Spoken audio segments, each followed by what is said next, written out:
Okay. We're going to make cover plates for the Roswell Rhoads guitar.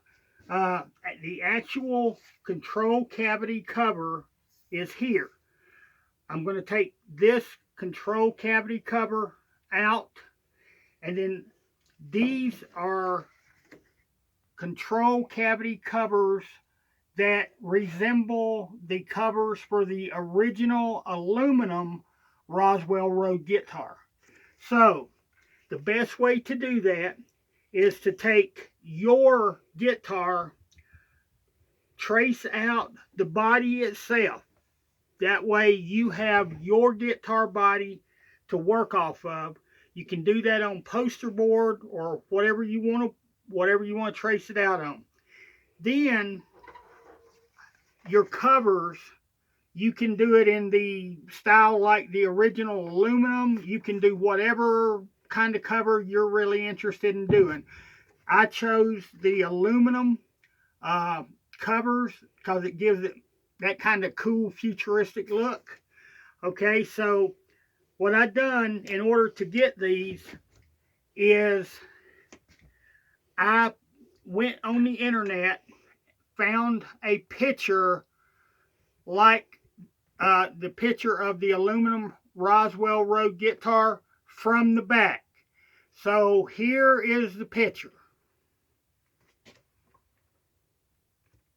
Okay, now then that you have an idea of where to get your patterns for your covers, now we've got to transfer this to a piece of aluminum. So I went on eBay, and this is 1/8 of an inch thick piece of aluminum plate. Now if you notice this side scratched up, this is the side that will turn down toward the control cavity. This has a piece of, I guess, plastic or whatever that's stuck to the aluminum to help protect it. This is the side that we're going to turn up. So the best way to not get confused which side the cover is to have your guitar turned upside down, and then take your piece of aluminum. You'll have to measure to get the sizes that you need, piece of aluminum, for your project. Then take masking tape and go over the top of the plastic. And when you're doing that, it's okay to overlap. You see, so you can see how that has an overlap. That is totally okay. It's not going to hurt anything. Then when you get your masking tape covered over the top of the plastic, what that's doing for you is it's giving you double protection, for one thing, when you go to cut. And it's a lot easier to draw on this than it is this. This is real slick, so you could even rub that off where you won't rub that off. So it gives you something to also draw on. So then when you get your masking tape on here, then when you get it covered, then you just take your cover, your template. This is turned up, so there's no confusion. This is turned up the way you want it. Then just bring it over, put it on, trace it onto your metal. Then you're ready at that point to cut it out. Now I have this one already done. You can see where I put the masking tape on here. I put the template on there, trace it out. Now at this point, it's ready to be cut. So, all right. So now we're ready to cut this piece out. So let me show you. We have drawn the template on here. So the black line that you see, don't cut into that black line. Stay to the outside, because you can sand it down a lot easier and not damage the part that you're trying to cut. If you cut inside that black line, you're going to be inside the part you want to keep as a template. So just make your cuts to the outside I'm going to use a jigsaw, just a regular jigsaw to do this work. And if you see these teeth on here, those teeth are really close together. This is metal cutting blades. You can see right there where it says metal cutting. You can get these blades anywhere, Walmart, Harbor Freight, eBay, wherever you need to get them. You can get them anywhere, but make sure the teeth are really close together and it's metal cutting blades. It'll be a lot easier for you to work that way. Now I have to apologize to you. I'm going to cut this part so you can see it being cut. But it's going to be a little loud because I run a generator to run this saw. So let me go fire the generator. I'll be right back. Stay put.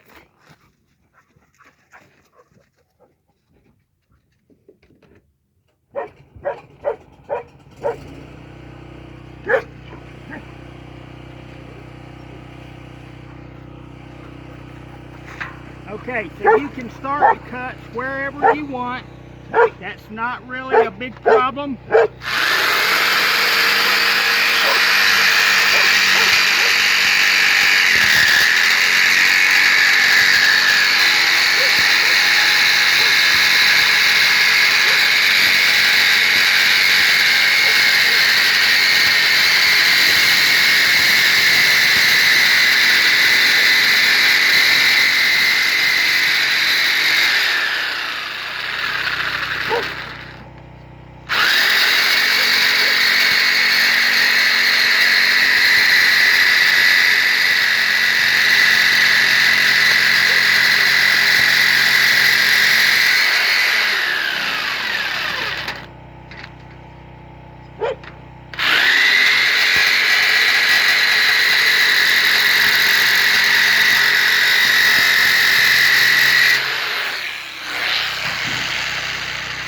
Okay, now if you notice, I cut well to the outside of the black line. I'll take a sander and then sand it down to the black line to where I want it, and then it'll be a nice finished even cut.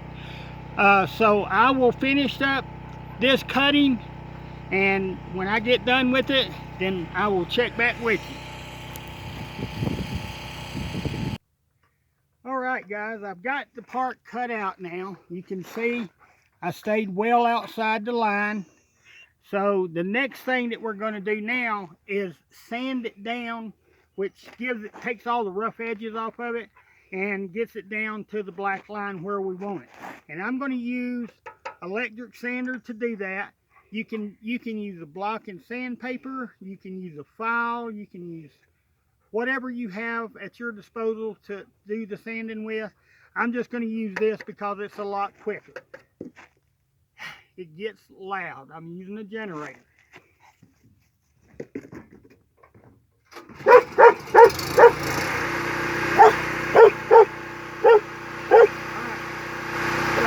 you can start by sanding anywhere you like. I usually start on the radius edges in order to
get a little hot.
Okay, now,